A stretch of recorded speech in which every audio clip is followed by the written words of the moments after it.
Faz alguns anos, gente, que um escritor americano chamado David Smith, ele escreveu um livro que vendeu feito água. E o título é bem curioso, escute aí, O Homem Americano Sem Amigos. É o título do livro. E como o próprio título diz, o título sugere, a ideia central do livro é a tese de que o homem americano tem poucos amigos, muito poucos amigos, e alguns até não têm amigos de verdade. Amigo nenhum de verdade. Agora uma pergunta retórica, só por curiosidade, só para aguçar, mexer um pouco na sua curiosidade. Você já parou para pensar ou para contar quantos amigos você tem de verdade? Você já parou para fazer isso?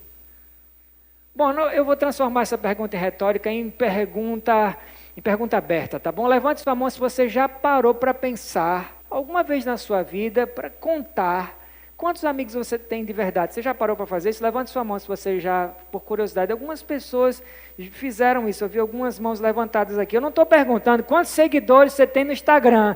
A pergunta não é essa, não confunda, ou amizades casuais que você tem, ou com quantas pessoas você pode contar para fazer um favor quando você precisa. Eu me refiro a amigos chegados, amigos dispostos a sofrer por você, como a gente costuma dizer, dar o sangue. Já ouviu essa frase? Amigos que dão sangue pela gente, amigos de verdade.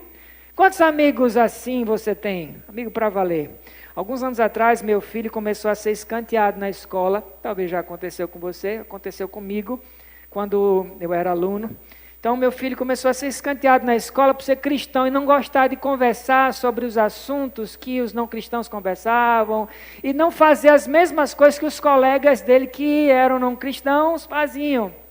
Daí um dia ele chega da escola bem para baixo, triste, e ele fala para mim assim: pai, eu estou me sentindo tão sozinho na escola, não aguento mais. Eu não aguento mais ir para a escola todos os dias e voltar sem amigo nenhum, pai. Isso é muito ruim, eu estou angustiado, não sei o que fazer. E eu ouvi aquilo com o coração partido. Imagina você, pai e mãe, escutar isso do seu filho.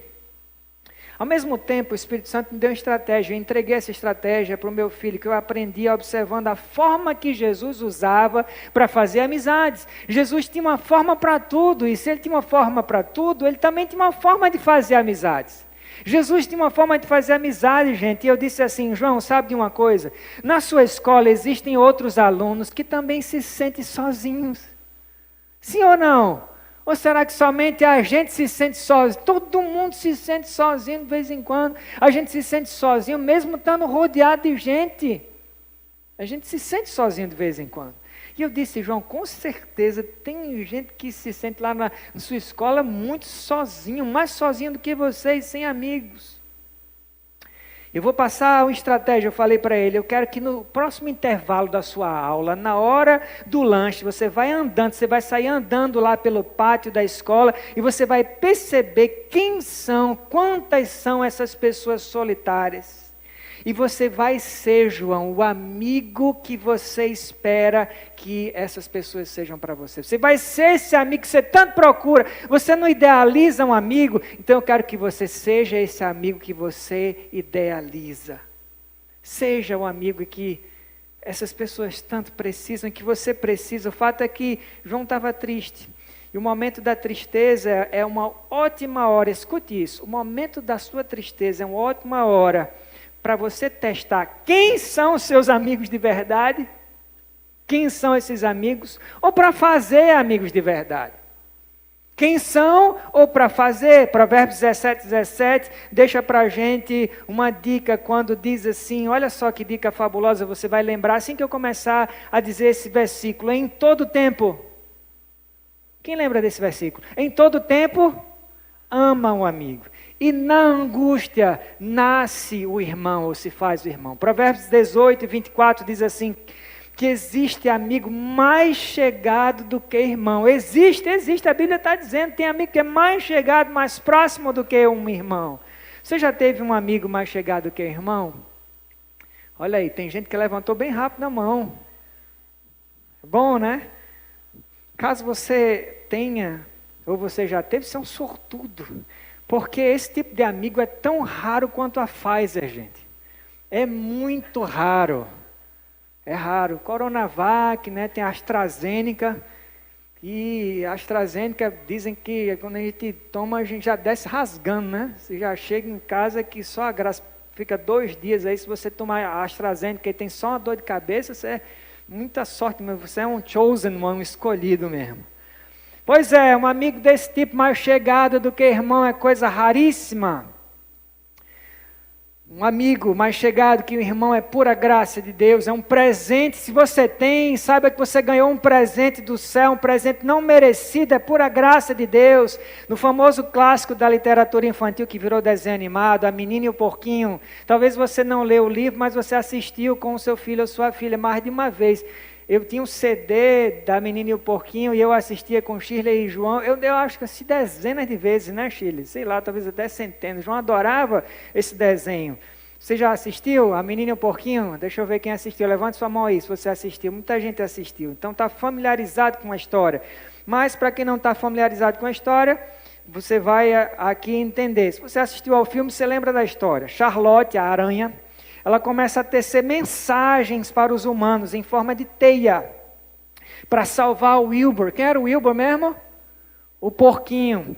Primeiro ela escreve assim, porquinho especial, primeira mensagem que ela escreve. Depois ela escreve porquinho incrível. Depois ela escreve porquinho humilde. Por fim ela escreve porquinho radiante.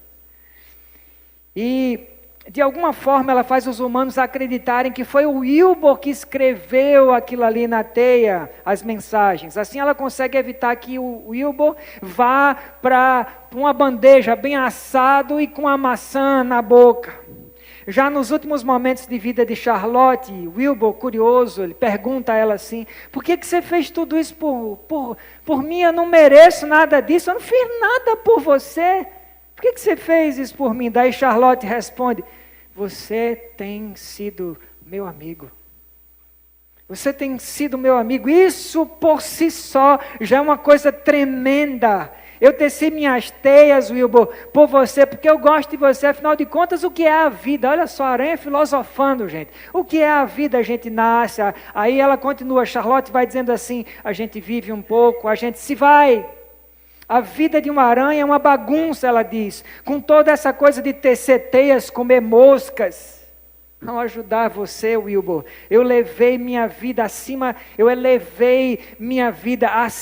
da insignificância. O céu é testemunha de que todo mundo poderia fazer um pouco disso. E Charlotte termina a fala dela aqui. Daí Wilbur responde assim, bom, eu não nasci para fazer discursos. Eu não tenho o seu dom com as palavras, Charlotte, mas você salvou a minha vida, Charlotte, e eu daria a minha vida por você, eu daria mesmo. Foi o que o Wilbur falou. 2 marcas de uma amizade de verdade, esse é o tema da mensagem de Deus para você nesta noite. Eu quero convidar você a abrir a sua Bíblia comigo em 1 Samuel capítulo 18. A gente vai dar continuidade à nossa série de mensagens no livro de 1 Samuel, vou repetir, 1 Samuel, está aqui no telão, melhor ainda, 18, a gente vai começar lendo do verso 1 ao 4, depois a gente vai dar um pulo, tá? A gente vai lá para o capítulo 23, primeiro, capítulo 18, versos 1 a 4, depois a gente vai para o verso 23. Se você já achou, diga amém. Pouquíssima gente achou, estou escutando um barulho bom, barulho de páginas de Bíblia folheando, eu acho que é o barulho favorito de um pastor, além do aleluia, glória a Deus. Eu acho que agora sim, amém? Então vamos lá, capítulo 18, verso 1 diz assim, sucedeu que acabando Davi de falar com Saul, a alma de Jonatas se ligou com a de Davi, e Jonatas o amou como a sua própria alma. Saul, naquele dia, o tomou e não lhe permitiu que tornasse para a casa do seu pai. Jonatas e Davi fizeram uma aliança, porque Jonatas o amava como a sua própria alma. Despojou-se Jonatas da capa que vestia e a deu a Davi, como também a armadura, inclusive a espada, o arco e o cinto. Agora passe algumas páginas da sua Bíblia e vamos lá para o 23. Capítulo 23, a partir do 14, a gente vai ler até o verso 17, só algumas páginas. Eu estou lendo aqui a partir da versão ARA, Almeida Revista Atualizada, mas se a sua versão é qualquer outra, não se preocupe.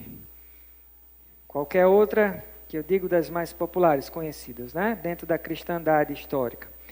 Verso 14, do 23, diz: permaneceu Davi no deserto, nos lugares seguros, e ficou na região montanhosa, no deserto de Zif. Saul buscava-o todos os dias, porém Deus não o entregou nas suas mãos. Vendo, pois, Davi que Saul saíra a tirar-lhe a vida, deteve-se no deserto de Zif, em Oreza. Então se levantou Jonatas, filho de Saul, e foi para Davi a Oreza, e lhe fortaleceu a confiança em Deus, e lhe disse: não temas, porque a mão de Saul, meu pai, não te achará, porém tu reinarás sobre Israel, e eu serei contigo o segundo, o que também Saul, meu pai, não o sabe. A amizade de Davi e Jonatas é um dos exemplos bíblicos que mais tem a ensinar para a gente sobre a amizade de verdade aos olhos de Deus, na expectativa de Deus. Uma amizade bíblica, com outras palavras. Essa mensagem é para qualquer pessoa aqui que tenha conhecido a dor da solidão. Você já conheceu a dor da solidão? Então essa mensagem é para você. É também para qualquer pessoa que sonha em ter um amigo de verdade, um amigo com quem você possa contar para tudo, se é que você não tem até aqui. Se você tem amizades mais chegadas que a de um irmão, ou quer ser esse amigo de onde a gente vai tirar um exemplo aqui na Bíblia, então essa mensagem é para você. Se você crê e você sabe no seu espírito que essa mensagem é para você, diga: eu creio. Eita, crê nada. Você crê? Agora sim. Primeira coisa que a amizade entre Davi e Jonatas tem para ensinar para a gente aqui é que a amizade verdadeira requer compromisso. Requer o que mesmo? Vamos repetir mais uma vez? Compromisso. Tão fácil esse primeiro ponto que não tem nem para que você anotar. Você já memorizou. Compromisso. É a primeira marca, a primeira característica de uma amizade de verdade, compromisso. A nossa história acontece pouco tempo depois de Davi vencer Golias. Davi tira a espada de Golias da bainha, decepa a cabeça de Golias e leva a cabeça do gigante até Saul. De repente Davi se transforma no homem do ano. Do dia para a noite Davi se transforma no homem do ano, o homem do século, literalmente, gente. Ninguém nunca tinha feito isso que Davi fez. E depois disso a gente lê no verso 1 do nosso texto, que quando Davi acaba de falar com Saul, escute que detalhe intrigante aqui, diz aqui que a alma de Jonatas, olha aí no verso 1, a alma de Jonatas se ligou a de Davi, e Jonatas o amou como a sua própria alma. Coisa curiosa isso. Antes de mais nada, é importante a gente saber alguns fatos por trás dessa descrição. Primeiro, Jonatas é o filho de quem mesmo? De Saul. O que significa que ele é o próximo a se tornar rei de Israel, a se sentar no trono de Israel. Segundo, Jonatas também é um baita guerreiro. Ele não somente é o príncipe, não, ele é um baita guerreiro. Ele provou isso em Micmas, alguns meses atrás, quando ele liderou a batalha contra os filisteus. Bom, Jonatas tinha testemunhado a vitória tremenda de Davi contra Golias. Isso talvez explique como a amizade deles nasceu entre ele e Jonatas. Davi é um homem de fé, um homem de coragem, um homem de patriotismo, assim como Jonatas. Os dois são muito parecidos nesse aspecto. Só que tem mais coisa além disso. O nosso texto diz que a alma de Jonatas se ligou com a de Davi. A palavra se ligou, usada aqui no hebraico, é nik heram. Olha que interessante, que significa amarrar ou entrelaçar, como se fosse uma corda. A gente pode até dizer que a alma de Davi era amarrada inseparavelmente com a alma de Jonatas. Quando você entrelaça duas peças, essas duas peças, elas ficam mais fortes, elas passam a se tornar uma peça maior, melhor do que elas duas eram separadas. E foi assim com Davi e Jonatas. Alguém disse que um amigo de verdade é como sua outra metade. E que de um jeito tal que você só se sente inteiro se você estiver perto dessa sua outra metade. Quem é a sua outra metade? Minha esposa é a metade que me completa. Olha eu aqui querendo ganhar uns pontos com o Shirley. Mas é verdade, quando eu passo um tempinho que seja longe dela, eu começo a me sentir incompleto. Negócio interessante isso. Eu praticamente não faço mais nada sem ela, eu não gosto. Fico me sentindo solitário, incompleto. E ainda assim, volta e meia, Shirley me pergunta, amor, eu sou sua melhor amiga? Parece que, para mim, sempre parece que está tão escancarado, mas eu não sei se isso é só dela ou de outras mulheres, de outras esposas. Ela sempre me pergunta, eu sou a sua melhor amiga? E eu respondo, é claro que sim. Você é minha melhor e grande amiga. Falando nisso, eu sei que tem casal aqui na nossa igreja que o marido recebe, gente, até comida na boca e massagem nos pés quando ele está doente. Você quer saber quem é? Olha só que gente curiosa, né? É claro que eu não posso dizer quem é, senão os outros maridos vão cutucar as esposas e dizer, assim, vai aprendendo aí, né? Vai aprendendo, eu não posso entregar não posso denunciar não, só posso dizer que tem gente aqui, assim a gente fica imaginando que, né, de repente, você pode dar uma de que é você, né? Alguém aqui pode imaginar que é você. Agora volte-se a olhar para a última parte do verso 1. Veja que detalhe interessante, diz aqui que Jonatas amou Davi como a sua própria alma, e não o contrário. E não o contrário, ao que parece a iniciativa veio de quem mesmo? De quem veio a iniciativa de amar o outro aqui? Jonatas. É o que parece, a iniciativa veio de Jonatas, isso quer dizer que Davi amava Jonatas. Mas também que Jonatas provavelmente amava Davi ainda mais. Talvez isso seja um fato que a gente precisa encarar nessa noite. Talvez seja um fato que você precise encarar nessa noite. Em cada relacionamento, cada um dos nossos relacionamentos, um vai investir mais do que o outro.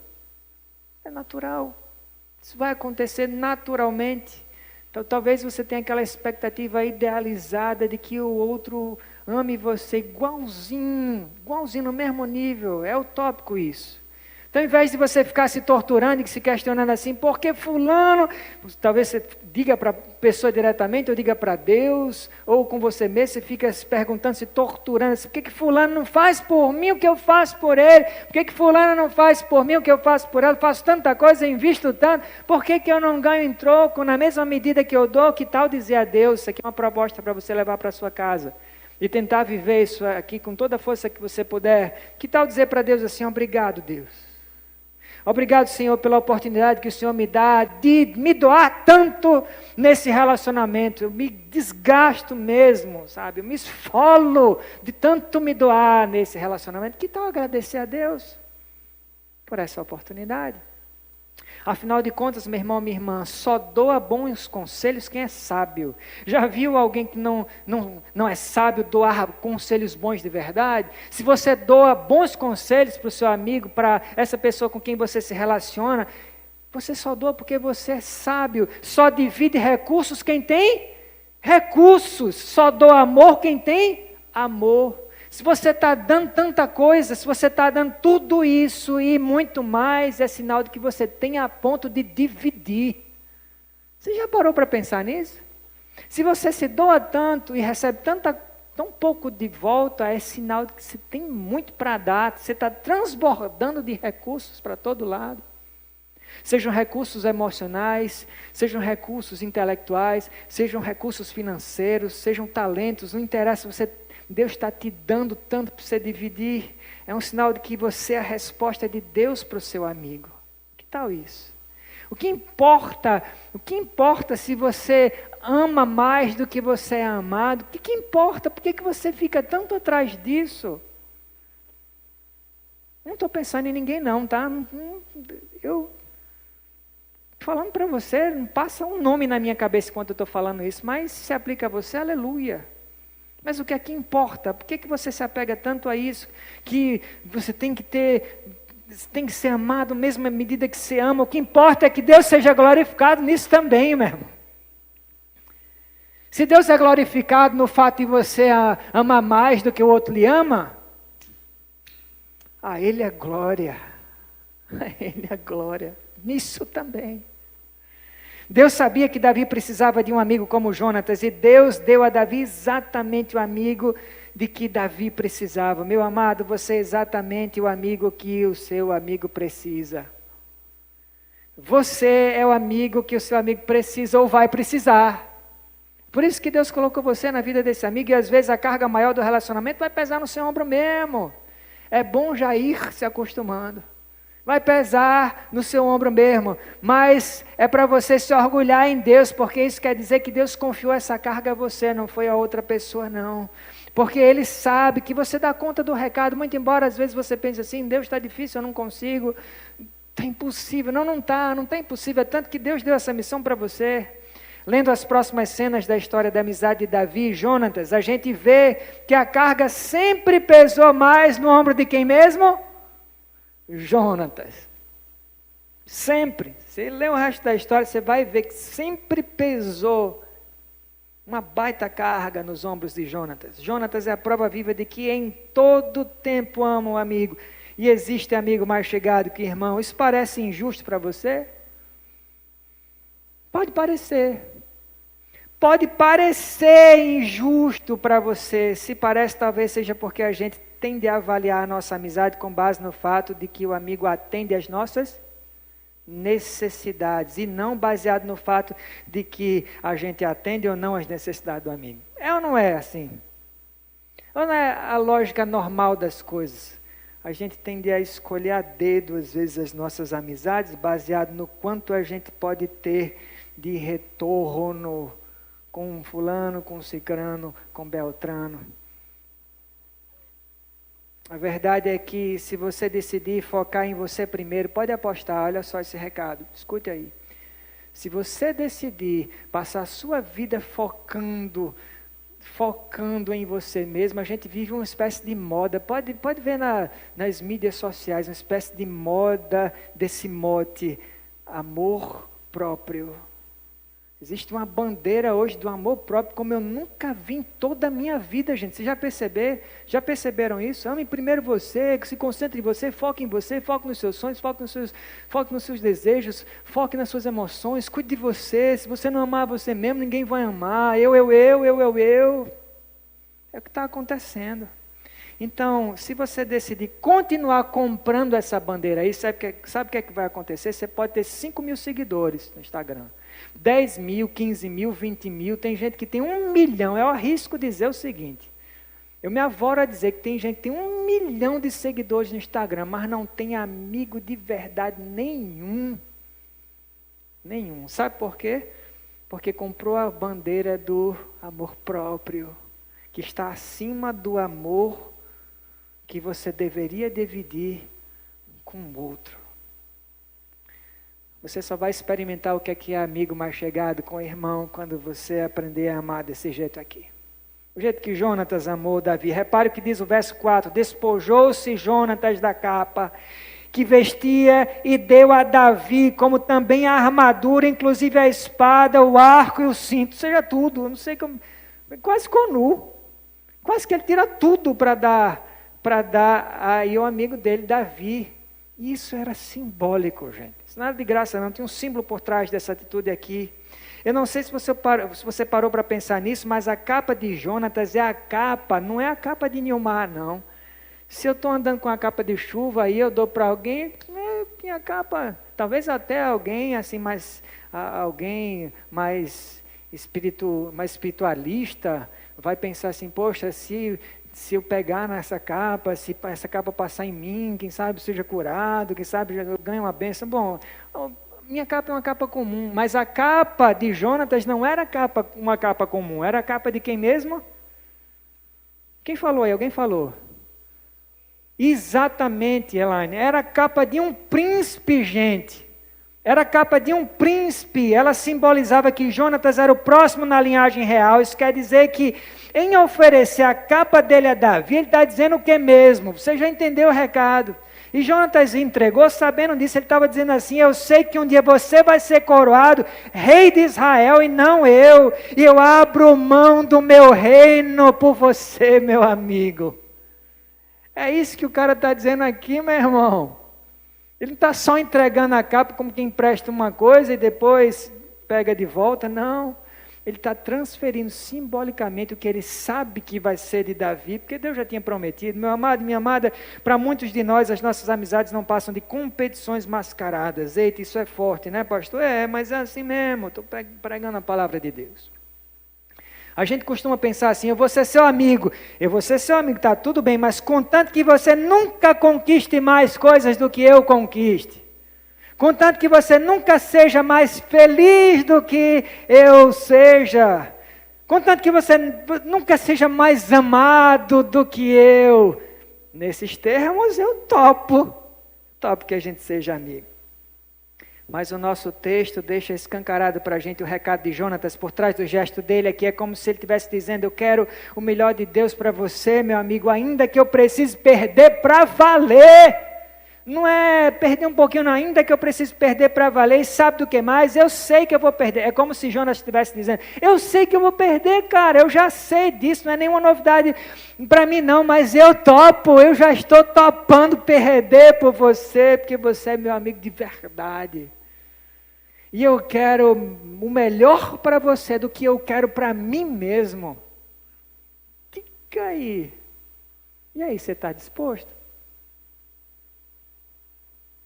Logo num tempo como o nosso, em que a gente é ensinado, como eu falei, a se amar, quase num nível de adoração.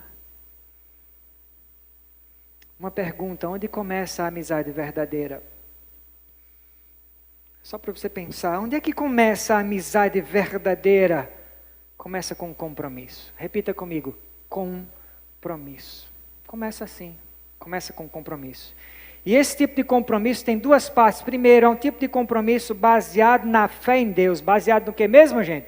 Na fé em Deus. O compromisso de Jonatas com Davi é real porque foi feito na presença de Deus. Segundo, esse tipo de compromisso quer ver os planos de Deus se concretizarem na vida do amigo, não importa o custo pessoal, porque tem custo. Você sabe por que a AstraZeneca está pegando? Eu estou dizendo isso com base em dados científicos, tá bom? Sabe por que a AstraZeneca causa aí essas reações em tanta gente? Porque dizem que depois de 2 semanas ela tem um campo de proteção, ela gera uma proteção de 80% na primeira dose. Você quer tomar uma vacina e também não sentir nada? É meio improvável, né? Então, tudo que é bom, que funciona, que vale a pena, tem um custo. Em 1400, falando em custo, escute isso. Em 1490, 2 jovens amigos, Albrecht Dürer e Franz Knestein, queriam ser artistas, mas os dois eram muito pobres, eram paupérrimos, os dois sem dinheiro nenhum, lascado mesmo e mal pago, e eles trabalhavam duro para sobreviver, enquanto eles aprendiam a pintar quadros. O trabalho tomava a maior parte do tempo deles e o progresso nos estudos era muito lento, afinal de contas eles tinham que trabalhar para conseguir pagar os estudos, e estava tudo muito difícil. Um dia os dois fazem um acordo, olha só curioso, eles tiram a sorte e quem perdesse trabalharia para sustentar os estudos do outro, o acordo deles foi esse. Bom, Albrecht foi o vencedor e ele continuou a estudar enquanto Franz pegava no pesado, sobrou para Franz, sempre sobra para um amigo, essa história aqui se repete a vida toda, e sobrou para Franz. Ele pegava no pesado, trabalhava enquanto o outro só estudava. Pelo acordo que eles fizeram, quando Albrecht se tornasse famoso, ele iria sustentar Franz no estudo, a coisa ia mudar. Daí, Albrecht parte para a Europa para concluir os estudos. E hoje, gente, séculos depois, o mundo todo sabe que Albrecht não tinha somente talento, ele era um gênio da pintura. Mas a história não termina aqui. Quando fica famoso, Albrecht volta para cumprir a parte dele no acordo que ele fez com Franz. E tudo bem até aí, tudo tranquilo, tudo bem até aí. Só que logo em seguida, Albrecht ele constata o preço caríssimo. Você vai ver aqui que preço. O preço caríssimo que Franz tinha pago por ele. Por ter trabalhado com as mãos, executando tarefas pesadas para sustentar o amigo, Franz fica com os dedos rígidos e tortos, aleijados. Pense comigo, o cara queria ser o que mesmo? Ele queria ser o que mesmo? pintor. E agora? Está com os dedos tortos, aleijados. As mãos de Franz, antes esguias, eram sensíveis. Elas estavam agora arruinadas, aleijadas para sempre, gente. Ele não podia mais realizar aquelas pinceladas delicadas que são necessárias para você para produzir uma pintura perfeita. Mas apesar de não concretizar os sonhos artísticos dele, Franz não se torna uma pessoa amargurada, porque ele poderia ter se tornado, ele não se torna não, ao contrário, ele fica muito feliz com o sucesso do amigo dele. Daí um dia, Dürer, ele encontra Franz casualmente, ele flagra o amigo ajoelhado nos chãos, com as mãos retorcidas em atitude de oração. Sabe qual era a oração de Franz ali? Que Dürer flagrou ele orando, ele repetia a mesma frase: Senhor, abençoa a carreira do meu amigo, abençoa a carreira do meu amigo, abençoa a carreira do meu amigo, conduz o meu amigo em triunfo. Franz orava pelo sucesso do amigo, mesmo que ele próprio não pudesse ser mais um artista, gente. E enquanto ouvia Franz orar, o Dürer, o grande gênio da pintura, ele pega um pedaço de papel e ele rascunha, ele faz um esboço rápido das mãos do fiel amigo dele. E mais tarde ele finaliza a magnífica obra-prima conhecida como As Mãos em Oração. Levante sua mão se você já viu essa imagem em algum lugar. Dado a fama de Dürer. Principalmente quem é da área, que trabalha com arquitetura, decoração ou arte, já viu isso aí. Hoje as galerias de arte de todos os lugares exibem as obras de Albert Dürer, e essa obra-prima em particular relata a história emocionante, que envolve aqui amor, sacrifício, trabalho duro, gratidão. Gente, não tem como não enxergar em Franz um compromisso de verdade. Como é que você olha para um amigo desse e não enxerga compromisso de verdade? O segundo ensinamento que a gente pode tirar da amizade de Davi e Jonatas é que uma amizade de verdade requer encorajamento. O que mesmo? Encorajamento. Vamos repetir mais uma vez? Encorajamento. É o nosso segundo e último ponto.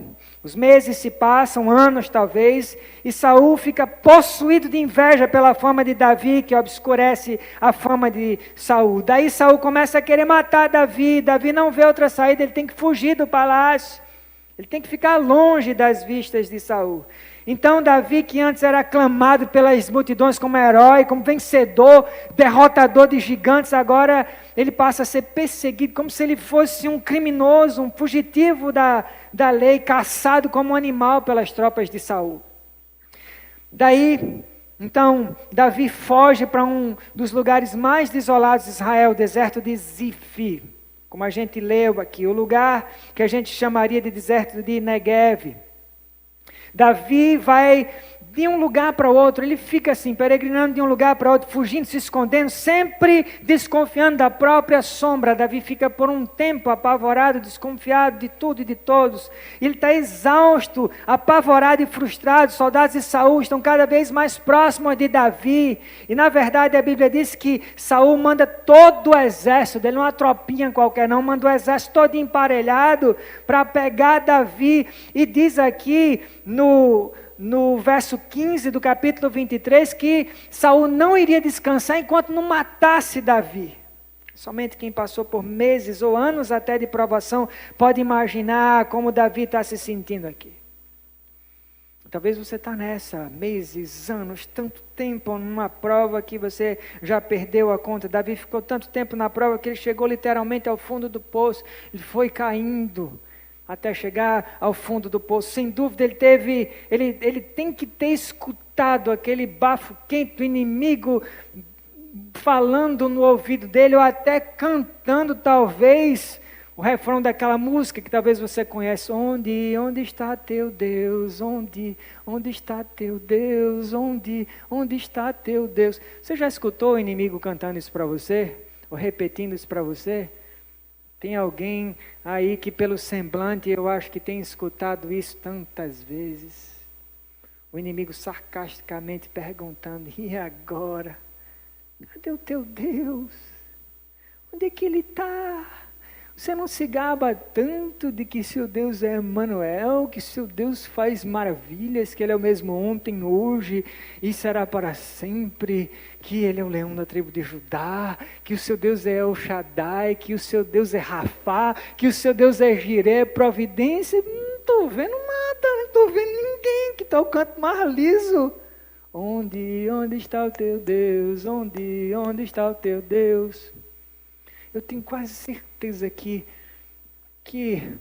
Davi ficou com esse moído, sabe? Essa ladainha se repetindo no ouvido dele.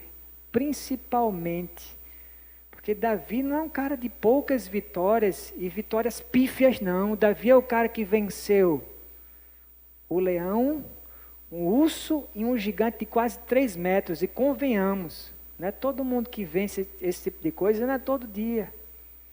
E para mim, eu tenho para mim que o diabo chegou especificamente lembrando a Davi assim: tu não é o cara que venceu Golias, um urso e um gigante? E agora?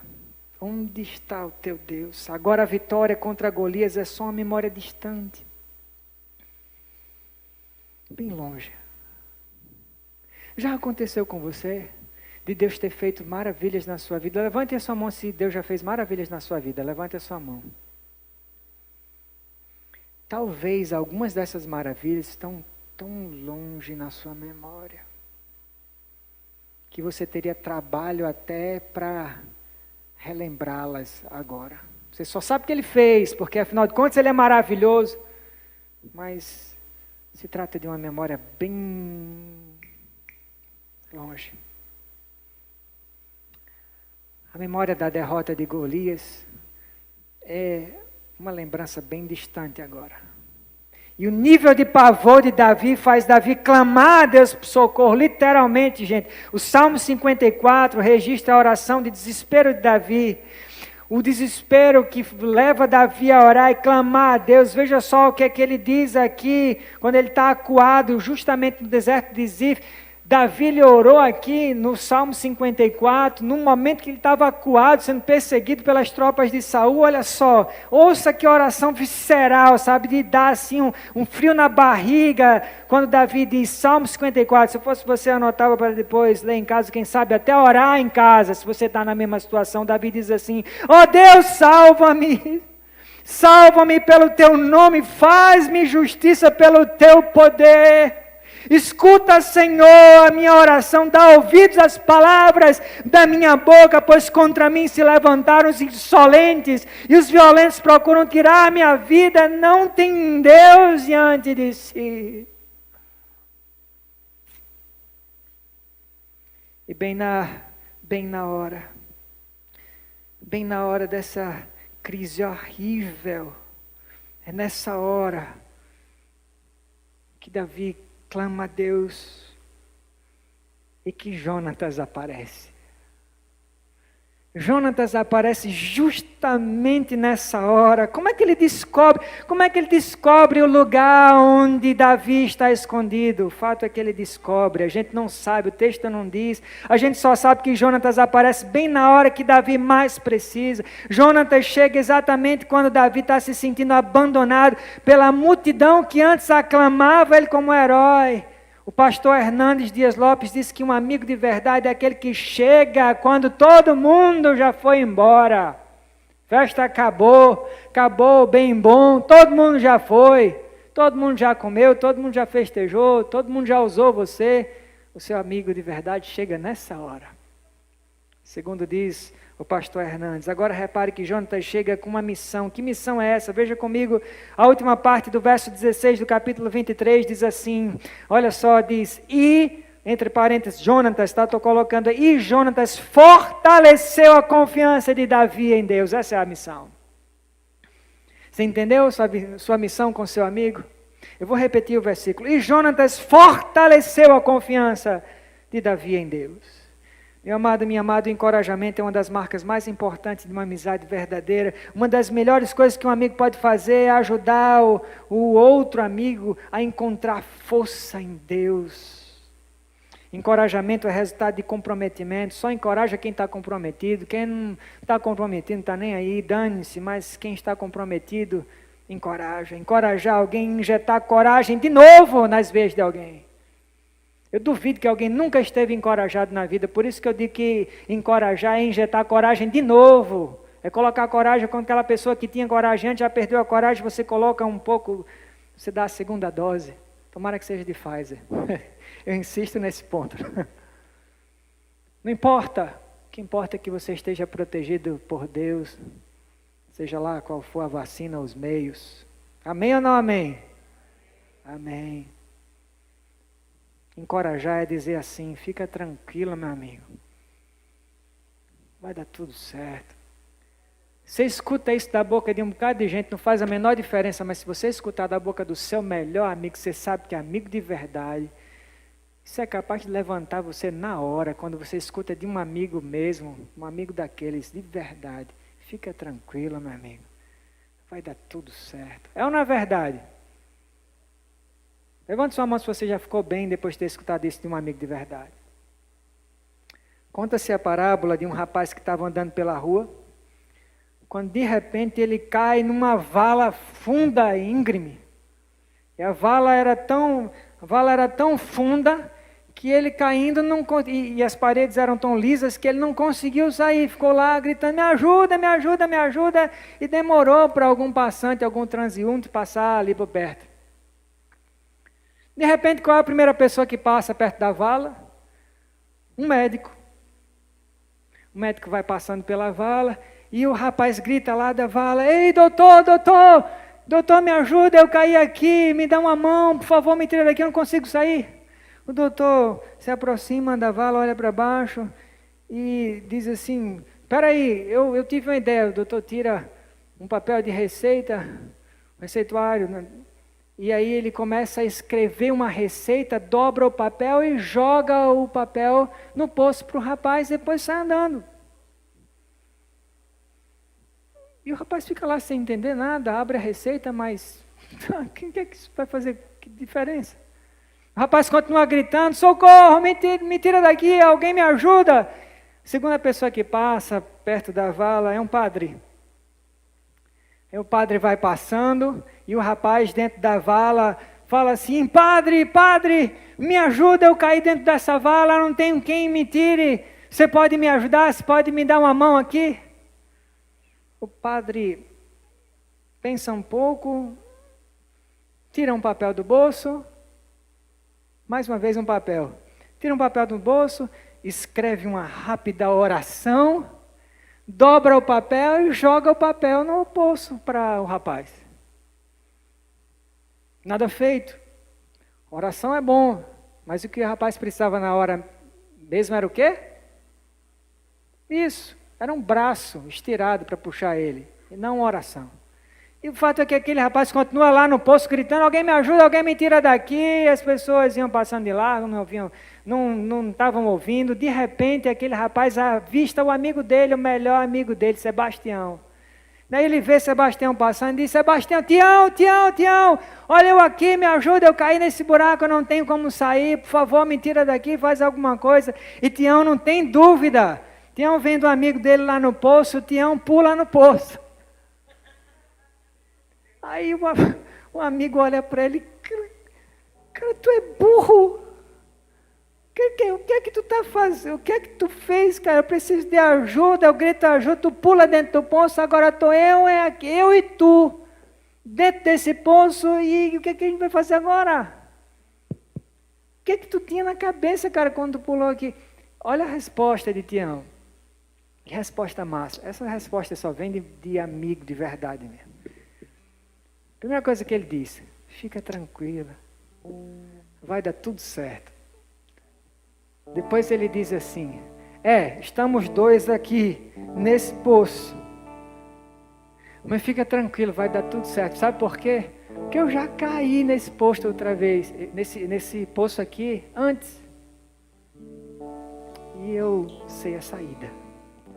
Eu sei como sair.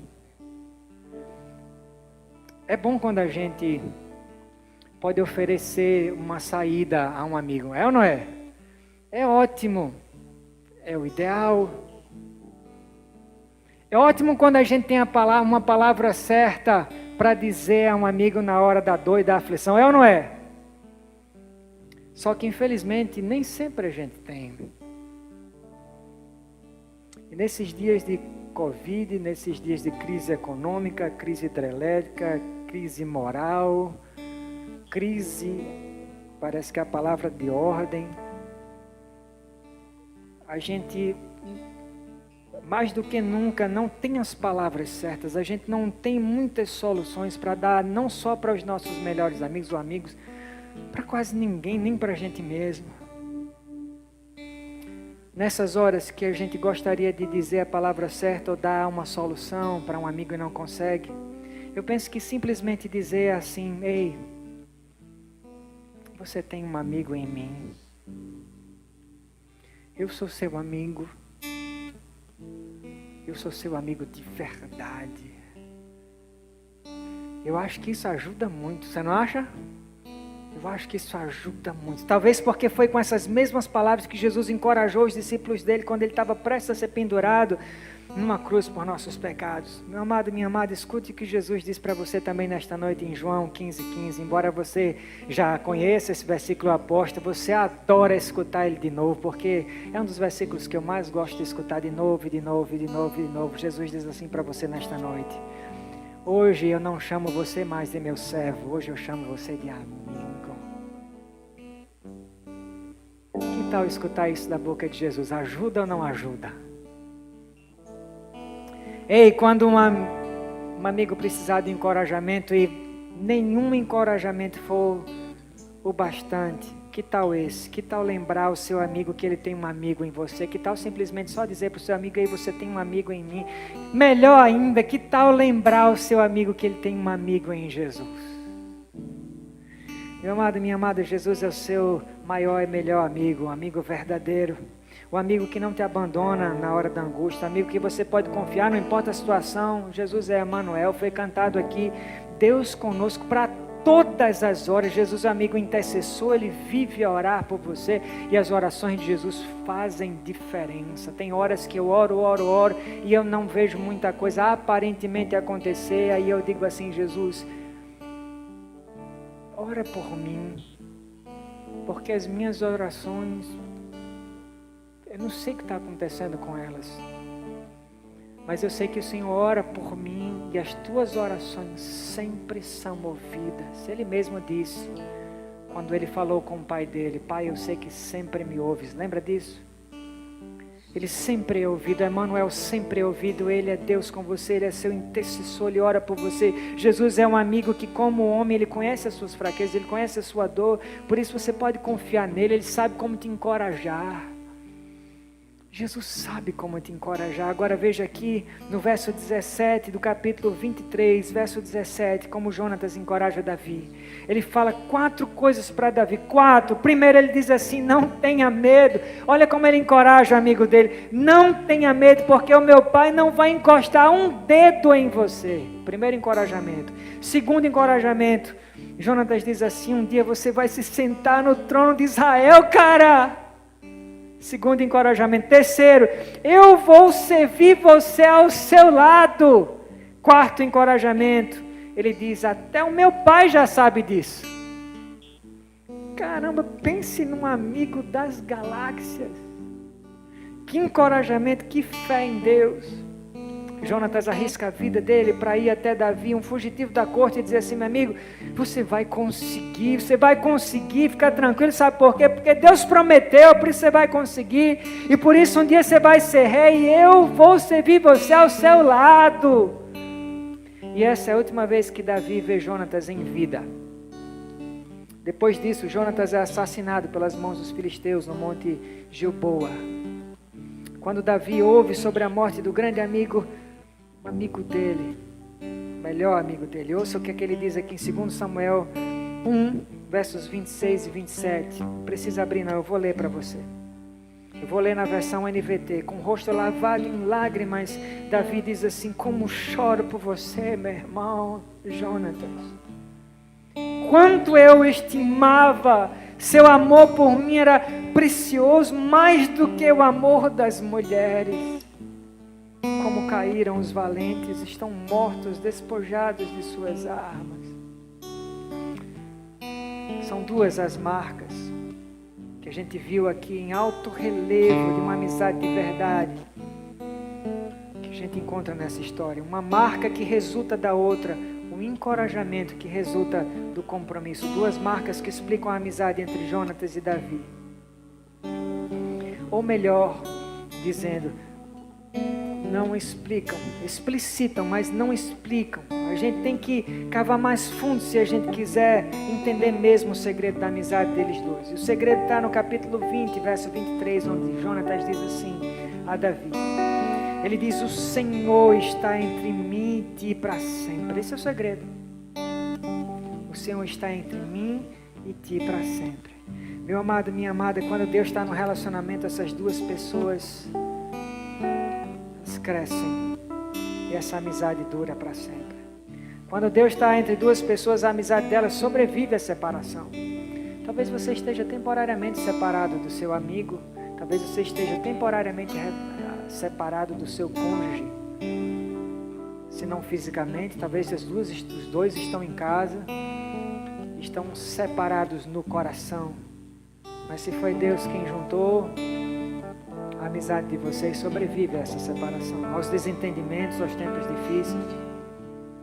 Vou caminhando para o final da nossa mensagem, contando para você aqui a história de um homem, eu vou chamar de homem gentil, tá? Esse homem gentil, ele encontra um mendigo, um maltrapilho, sujo, largado lá nas ruas da Arábia. E esse homem estende a mão ao mendigo, levanta o mendigo, e ele vai caminhando junto com o mendigo até um abrigo, um lugar onde esse mendigo podia ser abrigado do frio, da chuva, do sol. De repente, quando os dois caminhavam juntos, ombro a ombro, enquanto ele ia passando, um transeunte assiste aquela cena e diz ao homem gentil, você não está caminhando por aí com esse maltrapilho imundo não, sujo não, né? Você não está fazendo isso não, né? Daí o homem gentil responde, por que eu não estaria? Ele é meu amigo. Ele é meu amigo. De início, ao ouvir o xingamento cortante do transeunte, o mendigo se sente tentado a baixar a cabeça e ficar triste, a se entregar à tristeza de vez. Mas ao ouvir a resposta do homem gentil, chamando ele de amigo, o mendigo se compromete a seguir o amigo recém-adquirido para a vida inteira. Fez um amigo para a vida inteira. Meu amado, minha amada, embora os nossos pecados façam de todos nós maltrapilhos, sim ou não? Nossos pecados nos transformaram todos nós em maltrapilhos, sujos, imundos por dentro. Talvez por fora você está bem cheiroso, você colocou seu melhor perfume, você tomou aquele banho, mas por dentro o pecado fez uma bagunça, deixou a gente tão sujo. Mesmo assim, Jesus não tem vergonha nenhuma de dizer, eles são meus amigos. Mesmo a gente estando assim tão sujo, Jesus não tem nenhuma vergonha em chamar todos nós de meus amigos. De fato, ele fez muito mais do que declarar a amizade dele por nós. Ele deu a prova máxima que um amigo pode dar para o outro. Qual a prova máxima que um amigo pode dar pelo outro? É morrer pelo amigo. É morrer pelo amigo. A palavra diz que não existe quem tenha maior amor do que aquele que dá a vida em favor do amigo. Meu amigo, a cruz é Jesus dizendo para você, meu amigo, olha o que eu fui capaz de fazer por você. Olha o que eu fui capaz de fazer por você. Eu quero fechar a nossa mensagem agora com as palavras de Paulo em Romanos 5, 6 a 8. Escute que é emocionante. Paulo diz assim, não precisa abrir. Romanos 5, 6 a 8, Paulo diz assim, porque Cristo, quando nós ainda éramos fracos, morreu a seu tempo pelos ímpios.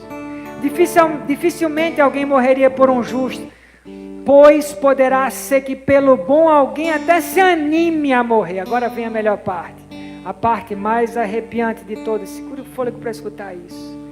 mais Deus, diz Paulo, mais Deus prova o seu amor para conosco em que Cristo morreu por nós, sendo nós ainda pecadores. Meu amado, minha amada, Jesus é o seu amigo mais comprometido, e o compromisso dele foi compromisso de cruz. De cruz. E a minha oração é que cada um de nós faça valer esse compromisso. Essa é a pergunta que vai ficar no ar. Como anda o seu compromisso com o amigo mais comprometido que você tem? Que a nossa amizade com Jesus, assim como a amizade de Jonatas e Davi, seja uma amizade de verdade. Amém? Feche os seus olhos, vamos orar. Senhor, muito obrigado, Pai, pelo teu recado do céu,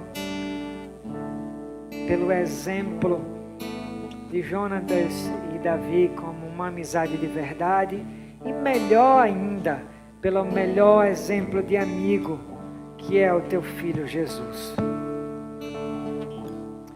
Eu não sei, Deus, quantas pessoas entraram nesta nave e já confessaram teu Filho como Salvador e Rei e amigo.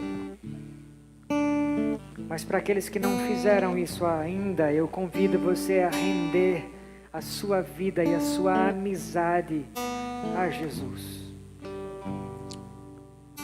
Não para servi-lo só porque você é servo, mas para servi-lo porque você é amigo, e um amigo se sacrifica e serve por amor.